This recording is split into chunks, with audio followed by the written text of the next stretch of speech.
Hi, this is Fahad Al-Thani. Please follow Sporting Icons.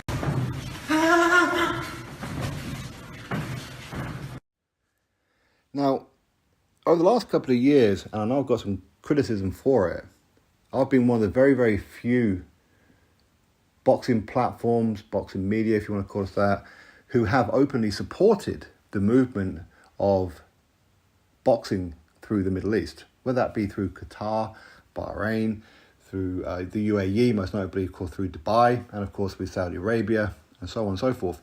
Because I understand the bigger picture. Now, I don't make too many videos on this particular subject, but I understand the bigger picture of what it is that they're trying to do.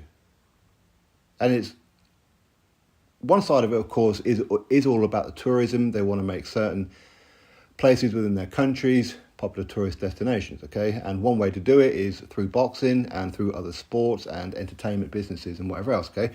That's great. But I'm interested in boxing, okay? And I understand what it is that they want to do. And I think they're doing a very good job in Dubai, okay? I forget the fellow's name, but he's doing a very good job with the grassroots. Ultimately, that's what they want to do. They want to put on events so Arabs, if you like, fall in love with boxing themselves and want to participate in the sport, walk into the gyms and hopefully produce a few diamonds to go on to become world champions in multiple weight divisions and big names in the sport of boxing themselves, okay? And there are ways to do it. And I understand, I can empathise with it because I have a smaller project, if you like, here in my home city of Newcastle.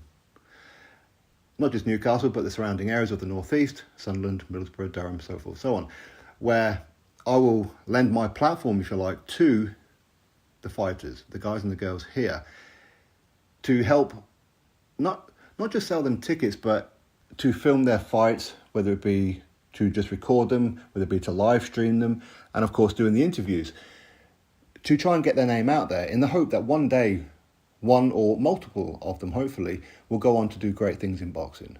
It's good for my area. It's good for Newcastle. It's good for the northeast, all right? So hopefully that will happen.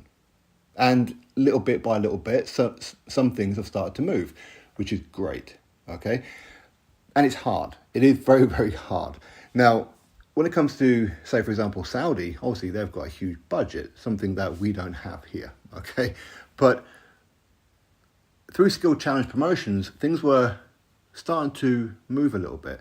There was a positive feel coming through from Prince Khalid and Amir Abdullah. There were some positive talks, if you like.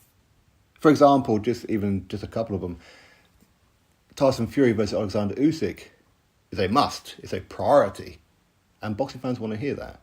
Anthony Joshua versus Deontay Wilder. We love that fight.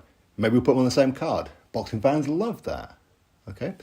And the thought of people saying, oh, what, Saudi Arabia, oh, get about Saudi, that was starting to change. Now, the changing of the guard has now happened, where Skill Challenge Promotions, it seems that they're no longer at the forefront of a lot of this.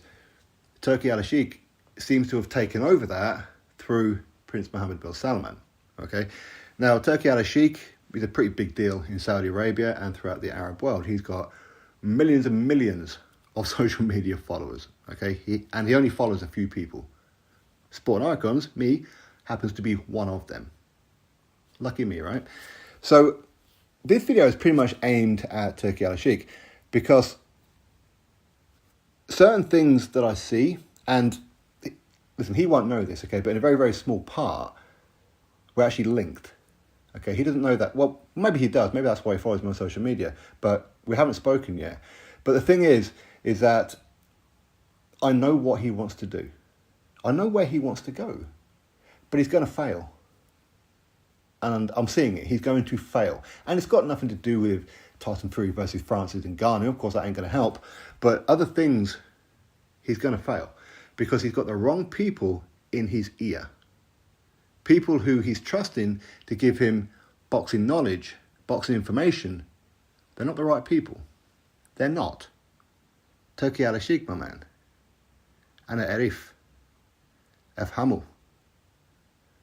I understand. I know what's going on over there. I know. Because when it comes to these individuals, there is an agenda. What they want is, if they're in it for themselves, they want to fill as much money in their own pockets as possible. That's what they want to do. This isn't for them about the benefit of Arab boxing, not at all. They don't have the same desire as Turki Alalshikh and Prince Khalid and Prince Mohammed bin Salman and Amir Abdullah, and even me to a lesser extent. They don't have that passion. They don't have it. Now, I don't like making things personal on here, okay? As in, I don't like giving personal information. For me, it's not about, as in my channel, it's not about me, okay? But one example I can give you, okay? My wife hates boxing. I don't talk to her about boxing. She probably knows the name Anthony Joshua. That'll be about it, okay? She doesn't know boxing, never watches it. If I put it on, she goes and does other things, okay? But if she walks in and I'm watching boxing and there happens to be a guy with some Arab writing on his shorts, she'll say, "Who's that? Okay, where's he from?" And she'll sit down and she'll watch. And suddenly she becomes an expert on boxing. "Oh, he's definitely not going to win this one." Or, "Yeah, he should win this one. Oh, he's looking pretty good there, isn't he?" But the reason being is because she's Arab, okay? Do you see what I'm saying here? So what they're doing isn't just for the benefit of Saudi Arabia or Qatar, and it's for a whole youth of Arabs and Muslims in general out there who will watch boxing and go and suddenly be interested in it. And hopefully some of them, they'll start walking into the gyms and produce world champions and things like that. But the path that Turki Alalshikh is going down right now, and I said, he won't know this, but we are linked a little bit, and I know what's going on. I know who's in his ear. Just think about where I am, okay? That'd be one clue. Now, hopefully at some point, he sits back, he spends like a little bit of time on his own. He sits back and he thinks about the things that he's already done and a couple of things that he's soon going to be announcing. And I know what a couple of these things are. Obviously, that's not for me to disclose, but they're not great. Okay, and the reason why certain things are happening is because he's got certain people in his ear tittle-tattling. And there's going to be a rift. There's going to be a divide before you know it. And the boxing fans are going to very, very quickly go, not interested. Not interested in what's going on in Saudi Arabia, don't care. And that's going to have a knock-on effect locally. Now, hopefully he recognises it, because I do support Middle East boxing. I understand the benefit of it globally because of the impact that it can have. So I do support it.